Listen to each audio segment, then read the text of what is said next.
Hey, ladies and gentlemen, Paul Chamberlain, the Air Force guy, RV extraordinaire, coming to you today to talk about proper slide-out operation. Now, some of this stuff I'm going to talk to you today will apply to regardless of what type of slides that you have, whether they're electric, mechanical, hydraulic, Swintech, cable slide. It doesn't matter. It will pertain to pretty much any slide-out mechanism. But I am going to focus specifically on the Swintech slide out to go over some things with that, because I am sure there's a few of you out there that do not understand and may have had issues with the slide out of, well, the Swintech slide out system itself. So, by the way, and stay tuned for the end of this video, because I'll be drawing the winner for that $50 Outback gift card. So do stay tuned. But let's get on to this video. Okay, so the first thing what you want to do, if you have your slide, if you're backed into your campsite and or even at the house or whatever, and you want to make sure that you have enough room for this slide out to fit in a particular area, if you will stand at the slide out, and this will work for most adults, even if you have a 3-foot slide out, you put your arm against here, extend it fully, and then if there's anything inside your shoulder, you might want to watch things. But if you put your hand here and you kind of look, if there's nothing here, you're going to have plenty of room for that slide out to fit into. So that's one of the little tidbits of information. Now let's go inside and talk to you about what you should be looking for inside. So this is probably the most critical. When you have opposing slides and you're not able to get back through here to go check cabinet doors back in the back, this is where you want to make sure that you do things correctly. Now, the slide on my door side, I have plenty of room back there, and nothing should be open. I mean, I can look back there and see that the refrigerator door is not open, so we're good there. So what I'm going to do is put out the door side first. Now, when you're putting out, this is a Swintech slide system. So when you see these, you have them on top and bottom. And what you have is you're going to have a motor on each side. It is imperative that when you're operating a Swintech slide system that you hold the button down completely throughout the process. Only stop in the event that you need to. You also want to make sure that you're operating the slide out mechanism with the battery fully charged and plugged into an electrical source or your tow vehicle with it running. Now you heard, as I continue to hold this button down, you heard the motors synchronize at the end. I recommend you hold the switch down for 10 seconds when it's completely out or completely in. That will ensure that, well, that will help ensure that you don't have an issue with the slide out system coming, it won't get out of sync, hopefully. Now back here, as you can see on this slide out here, you can see we're close, and what you want to do is come back here, and you see we have 2 drawers back here. And you'd want to come back here, and you have 2 drawers there, and of course you have a cabinet up here.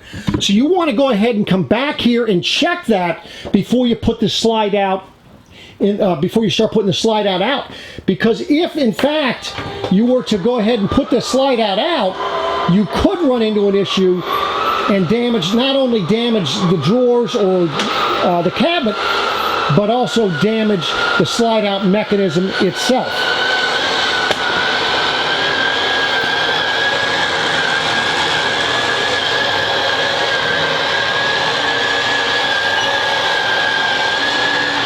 Now you'll hear at the end, you'll hear the slide out motors kind of synchronize. They may not both shut off at the same time, but that's what they do, is they'll get themselves to the furthest outward position.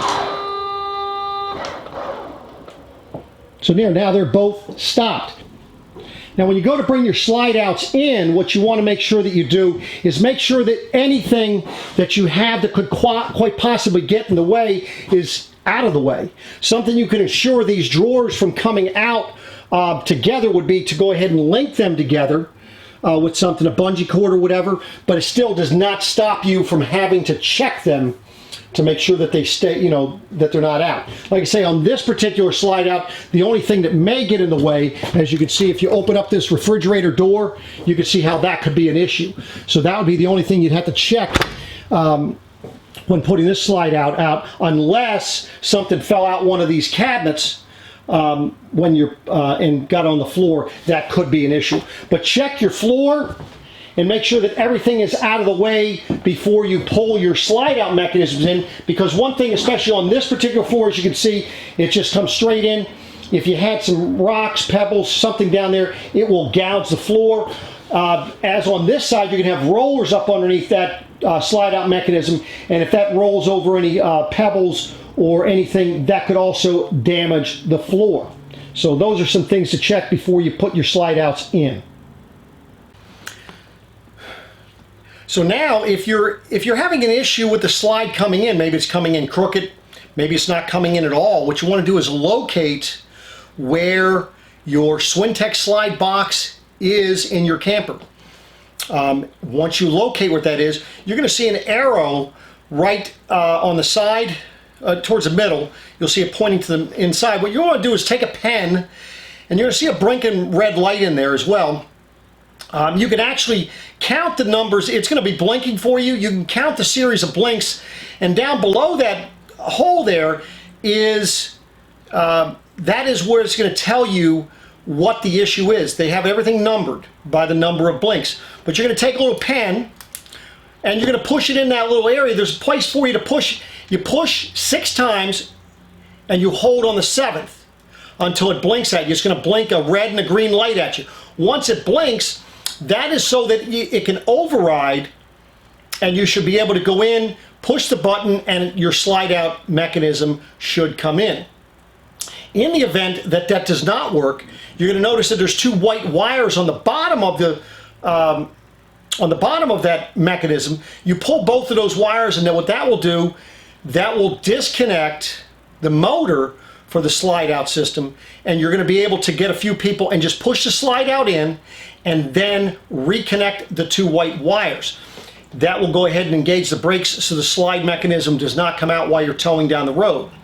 Assuming you have battery power. That's the one key. You want to make sure you have battery power, so do not shut your disconnect off. At that point, you're going to have to get to a dealer, an RV dealer, or some type of certified technician to take a look at your mechanism to check and make sure, find out what's wrong with the slide out mechanism. I find that the majority of the individuals having issues with the Swintex slide system are operating it on low battery. They're not plugged in. They're not holding the button consistently throughout. They're only moving it maybe a little bit out, stopping it, bring it back in. You want to take it through the full cycle, whether if you're going out or coming back in. Take it through the full cycle. That will ensure or give you a better chance of not getting those 2 motors out of synchronization. They'll stay synced up if you operate it the full in or out, and make sure that you hold the button, I tell you, 10 seconds after you're out or all the way in.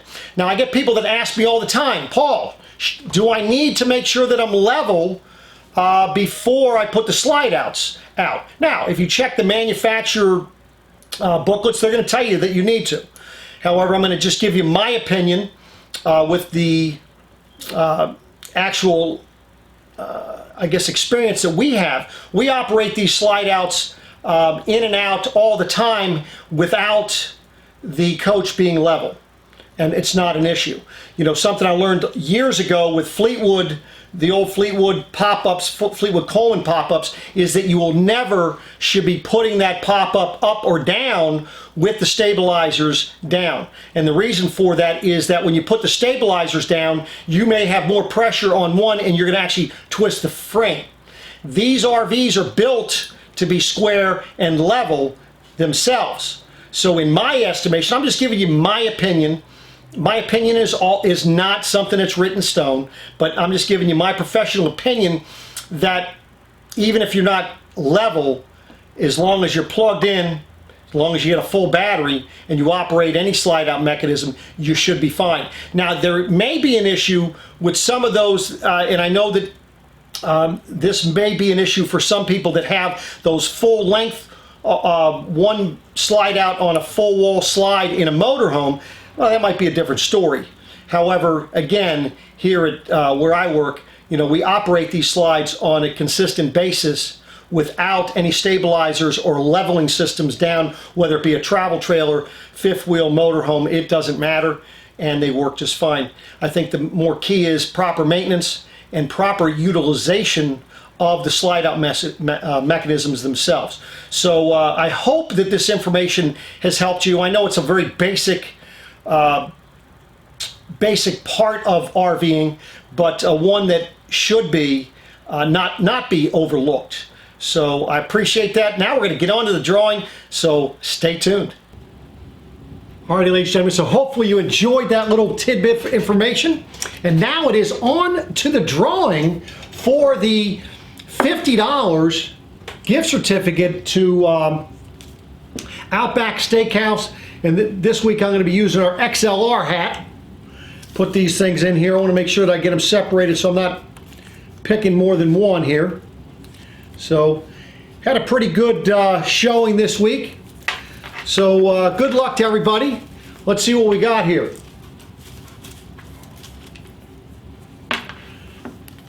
So, the winner this week is Lucy Consentio. I'm not sure if I sent that right. But I will be reaching out to you, and just send me your contact information. I do appreciate you all watching. Love the comments, and we'll be coming back at you again next week. Take care now.